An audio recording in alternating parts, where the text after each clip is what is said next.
So BlacKkKlansman is the latest movie from Spike Lee, and this tells the story of a cop in the 1970s who goes by the name of Ron Starworth, and this is the story of how he infiltrated the KKK. And Ron Starworth happens to be a African American heritage cop in this city, and obviously the KKK, or the Ku Klux Klan, being a white supremacist group. You may wonder how they did this, but this is the story of how he managed to infiltrate the KKK, and it's such a good story to tell. As I said, this story is so interesting. I didn't know of this story before this movie was, being discussed, and before I heard about this movie going into production.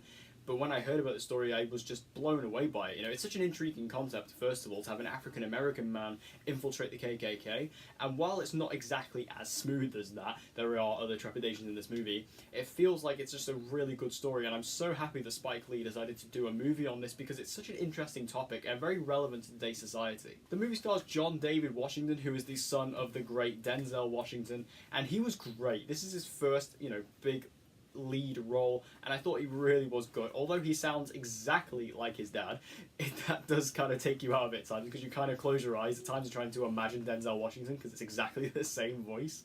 But besides that, he really does a great job in this movie, and I think he was really good. He's charismatic, he's funny, he definitely has the personality, he has the swagger, he's got it all, and I think he's a really good choice for many acting going forward. I'm really excited to see where this movie propels him, because he's really good here. He just is able to lead the movie, and for a first time lead, this is like, it's a hard thing to do, so to actually give him all the credit here, because I have to give it to him for really just delivering this movie.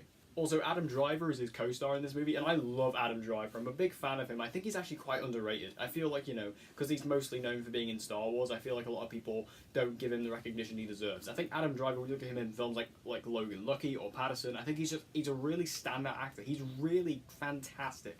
And in this movie, he proves it once again. He basically plays the character who Ron Starworth uses to actually get into the KKK. So when the members of the Ku Klux Klan actually want to meet up with Ron, obviously he can't go, so he has to send Adam Driver, who is a white guy, to actually go in and do the face-to-face stuff. And it's really interesting in that regard. And also, his character is actually Jewish, and obviously the KKK were also against Jews as well. So there's he's got his own little issues going on in regards to the KKK as well. And I think it's just a really interesting dynamic. And the chemistry between Adam Driver and John David Washington is really well connected. It's really well done, and I feel like the two of them together on screen is actually fireworks, especially because there is a scene in this movie where John David Washington actually has to impersonate Adam Driver's accent, and it's actually really good. So to actually use that as a spear, it's actually really interesting to see how these two work together and came up with this end product. Also, Topher Grace plays David Duke, who is known as the Grand Wizard of the Ku Klux Klan in this movie, and he was perfect casting. Like, he's so sickly and he's so horrible, but also very entertaining to watch. And I feel like, while he is very much an archetype of a certain American president, he is still very entertaining in this movie in his own right. And Topher Grace as an actor, I haven't given that much credit over the years, but I will give him credit here, because he did give a very entertaining performance, and he definitely did the job he needed to do. He did justice to the role of David Duke, if you can call it that, and he's still a very interesting part in this film, and I think it was great to see him, and just great to see Topher Grace really do a fantastic role like this, because I haven't seen it in a long time. Now, this movie is also really funny in parts. There are times in this movie where it's also very heavy on the drama, but when you look at the comedy side of this film, it's really funny. Like, there are some really funny moments in this particular scene where we actually have John David Washington on the phone with David Duke, and it's hilarious, and they have another cop who's kind of listening in on the conversation. He's absolutely having the time of his life, and it's a really funny scene, and there's many scenes like that. This movie takes place, in a time when oppression was down on full force, and the way this movie actually plays on it, I actually think is really smart, and it actually doesn't, go too heavy on the drama. Well, the drama is there and very well put together. It doesn't always compromise the drama with comedy. The comedy actually uses to emphasize the drama, and I think that's the perfect way to handle a situation like this in a movie like this. And as I mentioned at the start of the review, this movie does have a strong and relevant message to point out today in today's society. I think this movie, it definitely is relevant. It's important due to the racism, and also due to the white supremacist stuff that's going on in the US. There's quite a lot of stuff in this movie that, remind you that this stuff is still going on. It's still happening in today. And of course, David Duke being a pretty much representation of Donald Trump in the 1970s. And there's even a joke in the movie about Donald Trump. It's not actually about Donald Trump, but indirectly kind of referencing him.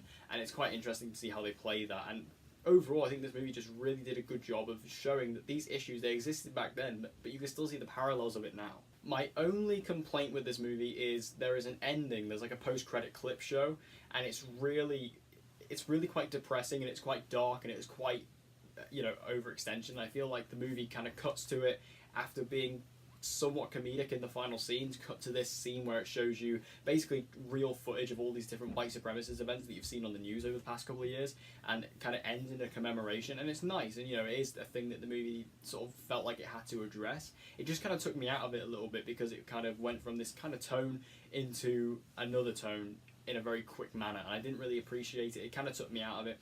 While it was a nice commemoration for the woman who they were commemorating, it just took me out of the movie a little bit. I have to say though, BlacKkKlansman is probably one of 2018's best movies. It's probably one of my favourite movies of the year, maybe even my favourite. I don't quite know. Obviously, it's quite hard to kind of adjust this. I only saw this movie last night, but I think that this movie really just left an impact on me, and it's really good to see how a movie can basically just do that. A movie is really interesting in that regard, and I think that this film is really well directed. It's really well edited by Spike Lee as well, and I think this is definitely one of Spike Lee's best films. I think it's really well put together. I really enjoyed my time with it. I can't wait to see it again, and I can't wait to see what more I can unravel from it, because it's just a fantastic film all around. Like I said, beside that ending which kind of takes you out of it, besides that, this movie is pretty much perfect, and I really enjoyed it. It's one of 2018's best. So did you guys see BlacKkKlansman? If you did, make sure you let me know all your thoughts about it in the comment section down below. Did you like it? Did you hate it? Let's have a conversation about this movie in the comment section down below. And as always, guys, if you want to see more movie reviews from me, be sure to subscribe, and I hope to see you guys again in my next video.